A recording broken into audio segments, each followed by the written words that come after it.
আসসালামু আলাইকুম। Operating system lecture সিরিজে আপনাকে স্বাগতম। আজকে লেকচার ভিডিওতে আমরা কথা বলবো প্রিন্টার স্পুলার প্রবলেম নিয়ে। তো প্রসেস সিনক্রোনাইজেশনের ক্ষেত্রে প্রিন্টার স্পুলার প্রবলেম, আরেকটি হচ্ছে ক্লাসিক্যাল বা স্ট্যান্ডার্ড প্রবলেম।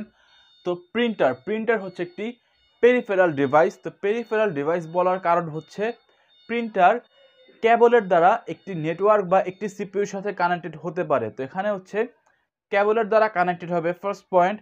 দ্বিতীয়ত হচ্ছে যদি নেটওয়ার্কের মধ্যে কানেক্টেড হয়, নেটওয়ার্কের মধ্যে অনেকগুলো ডিভাইস থাকে এবং নেটওয়ার্কের মধ্যে যদি কানেক্টেড না হয় তাহলে একটি মতো ডিভাইসের সাথে কানেক্টেড থাকে।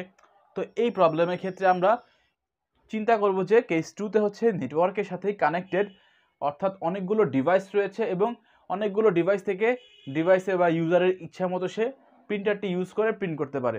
তো অ্যাট এ টাইম তো 2-3 জন ডিভাইস তো রিকোয়েস্ট করতে পারবে না, একটি একটি করে হচ্ছে আমাদের প্রিন্টারের ফাইলগুলো প্রিন্ট হবে। তো যেহেতু হচ্ছে প্রিন্টার কেবলের দ্বারা সংযুক্ত থাকে নেটওয়ার্কের সাথে বা ডিভাইসের সাথে, সেহেতু অবশ্যই সিপিইউ অথবা মেমোরির সাথে যদি আমরা তুলনা করি, প্রিন্টার সেই তুলনায় অনেক স্লো হয়। এই জন্যই হচ্ছে একই সাথে অনেকগুলো কাজ করতে পারে না, একটি একটি করে করতে হয়। সাপোজ আমরা একটি ফাইল প্রিন্টারের কাছে দিলাম প্রিন্ট করার জন্য, সে সেটা প্রিন্ট করছে, তো এর মাঝখানে আমরা আরেকটি ফাইল পাঠিয়ে দিয়েছি। তো তখন প্রিন্টার কি করবে? সে কি আগের ফাইল প্রিন্ট করা বাদ দিয়ে পরবর্তী ফাইল প্রিন্ট করা শুরু করে দিবে? এমন তো আর করবে না। বা প্রিন্ট একটা হচ্ছে, এর মধ্যে আমরা একটা ফাইল পাঠালাম, আরও একটা ফাইল পাঠালাম, আরও একটা ফাইল পাঠালাম, তো তখন কি ঘটবে? তখন প্রিন্টার কি করবে? যে সে প্রথমে যে ফাইলটি প্রিন্ট করা শুরু করেছিল সে সেটা প্রিন্ট করা শেষ করবে, তারপরে দেখবে যে তারপরে কে এসেছে তাকে আবার প্রিন্ট করা শুরু করবে, তারপরে এটা শেষ হওয়ার পর দেখবে তারপরে কে এসেছে তাকে প্রিন্ট করা শুরু করবে। অর্থাৎ সিরিয়ালি দাঁড়া করাবে, দাঁড়া করানোর পরে প্রিন্ট করা শুরু করবে। তো এক্ষেত্রে আমাদের কি প্রয়োজন? এক্ষেত্রে আমাদের যে আইডিয়াটা কাজে আসে সেটা হচ্ছে স্পুলারের। তো স্পুলার হচ্ছে আর কিছুই না, শুধুমাত্র একটি কম্পিউটার প্রোগ্রাম, যে প্রোগ্রামটি প্রিন্টারের মধ্যে থাকে সিকুয়েন্সিয়ালি হচ্ছে একটার পর একটা প্রিন্ট করে দেওয়ার জন্য। তো এখানেই হচ্ছে প্রিন্টার স্পুলার। তো এখন প্রবলেমটা কি? তো প্রবলেমটা কি বোঝার আগে আমরা আগে বুঝি যে আমরা প্রিন্ট অ্যাকচুয়ালি করি কিভাবে। তো প্রিন্টে আমরা ইন জেনারেল হচ্ছে এই 4টা লাইন, 4টা ইনস্ট্রাকশন এক্সিকিউটের মাধ্যমে হচ্ছে যে কোনো ফাইল প্রিন্ট হয়ে থাকে। তো কোড বোঝার জন্য আমরা ইনিশিয়ালি ধরে নিচ্ছি যে আমরা কোনো একটি ফাইল প্রিন্ট করব। সাপোজ ফাইল নেম হচ্ছে f1.pdf, অর্থাৎ আমরা ফাইল 1 নামে একটি পিডিএফ ফাইল আমরা প্রিন্ট করতে চাচ্ছি। তো এক্ষেত্রে আমাদের কি করতে হবে? এক্ষেত্রে হচ্ছে আমাদের এই যে কোড রয়েছে 4 লাইনের কোড, এই কোড আমাদেরকে এক্সিকিউট করতে হবে। তো এখানে ইনিশিয়ালি এখন কোড সম্পর্কে তো আমরা কিছুই জানি না, তো কোড দ্বারা কোনটা কি মিন করছে সেটা আমরা আগে জেনে নেই। তো এখানে first of all in variable, in দ্বারা মিন করছে হচ্ছে এটা একটা শেয়ার্ড ভ্যারিয়েবল।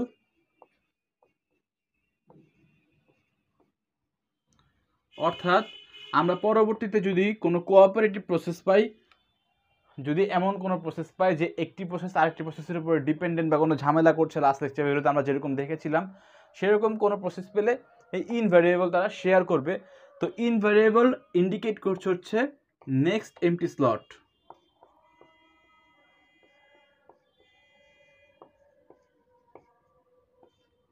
দেন কি ভ্যারিয়েবল রয়েছে? দেন হচ্ছে আর আই দ্বারা ইন্ডিকেট করা হচ্ছে রেজিস্টার।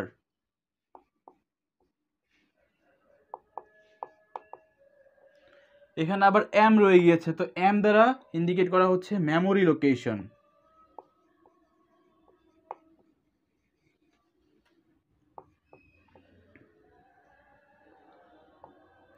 দেন কি রয়েছে? দেন হচ্ছে এফএন দ্বারা ইন্ডিকেট করা হচ্ছে ফাইল নেম।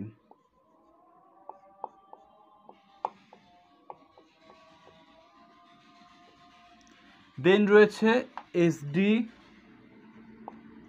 দ্বারা ইন্ডিকেট করা হচ্ছে স্পুলার ডিরেক্টরি।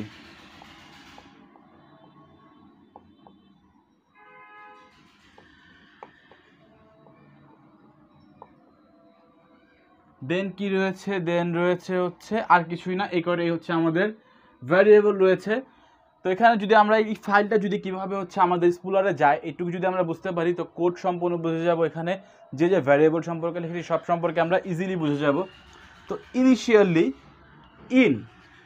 এখানে ইন ভ্যারিয়েবল ইন্ডিকেট করছে হচ্ছে নেক্সট এমটি স্লট, অর্থাৎ যে স্লটের মধ্যে আমরা এই ফাইলটা রাখবো। তো এখানে এটা হচ্ছে ইনিশিয়ালি যদি আমাদের স্পুলার ডিরেক্টরি বা এসডি যদি খালি থাকে তাহলে এটা ইনিশিয়ালি ইন্ডিকেট করে হচ্ছে 0-কে, কারণ 0 এই ফোল্ডারটা তো ফাঁকা, এখানেই তো আসবে। তো ইন ভ্যারিয়েবল ইনিশিয়ালি হচ্ছে 0 ইন্ডিকেট করছে। তো 0 এর ভ্যালুটা আমরা কোথায় নিয়ে নিব? আর আইতে নিয়ে নিব। তো আর আই নামে আমাদের কাছে আরেকটি স্লট রয়েছে এখানে।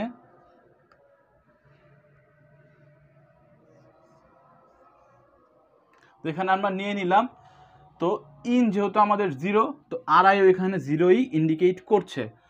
তো নেক্সট হচ্ছে আমাদের এখানে আমরা 0 ভ্যালুটা লোড করে নিলাম। তো নেক্সট হচ্ছে আমাদের ফাইল নেম এই আর আই এর মধ্যে দিব, যেটা হচ্ছে এসডি বা স্পুলার ডিরেক্টরির মধ্যে যাবে, অর্থাৎ স্পুলার ডিরেক্টরির এই 0th লোকেশনে হচ্ছে আমাদের ফাইল নেমটি যাবে। তো আমাদের ফাইল নেম হচ্ছে f1.pdf। তো এই নামটি আমাদের এখানে চলে আসবে এই সেকেন্ড ইনস্ট্রাকশন এক্সিকিউশনের জন্য। তো f1.pdf এখানে চলে আসলো 0th লোকেশনে। ইন থেকে আমরা 0 পেয়েছি, যেটা আমরা লোড করেছি আর আইতে।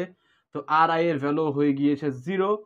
সেখান থেকে আমরা ফাইল নেম কোথায় নিয়েছি? এই পজিশনে, অর্থাৎ 0 পজিশনে। তো 0 পজিশনে আমরা ফাইল নেম নিয়ে নিলাম। নেক্সট আমরা কি করব? আর আই এর ভ্যালু হচ্ছে 1 ইনক্রিমেন্ট করব। তো 1 ইনক্রিমেন্ট করলে কি হবে? আর আই এর ভ্যালু হয়ে যাবে এখান থেকে 0 থেকে 1, অর্থাৎ এখানে আমরা 1 ইনক্রিমেন্ট করলাম বা কাউন্ট 1 বাড়ালাম।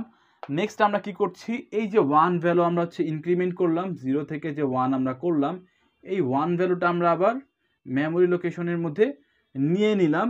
তো এক্ষেত্রে আমাদের ইনের ভ্যালু কত ইন্ডিকেট করছে? ইনের ভ্যালু এখন ইন্ডিকেট করছে 1, হুইচ মিনস আমাদের নেক্সট এমটি স্লট হচ্ছে 1, অর্থাৎ পরবর্তীতে আমরা যদি কোনো ফাইল পাই তাহলে আমরা এই স্লটে তখন আমরা প্রবেশ করাবো। তারপর হচ্ছে এখান থেকে হচ্ছে প্রিন্টার প্রিন্ট করে নিবে। যখন হচ্ছে একটা ফাইল লোড হয়ে গেল, প্রিন্টার হচ্ছে ফাইলটা নিয়ে প্রিন্ট করে দিল। তো এটা হচ্ছে বেস্ট কেস বা নর্মাল কেস, এখানে কোনো ঝামেলা হয়নি। তো ঝামেলা হবে কখন? ঝামেলা হবে তখন যখন আমাদের কাছে কোঅপারেটিভ প্রসেস থাকবে, তখনই ঝামেলা শুরু হয়ে যাবে। তো সেক্ষেত্রে কি কাহিনী ঘটে সেটা এখন দেখে নেওয়া যাক। তো এখানে সাপোজ আমরা মনে করছি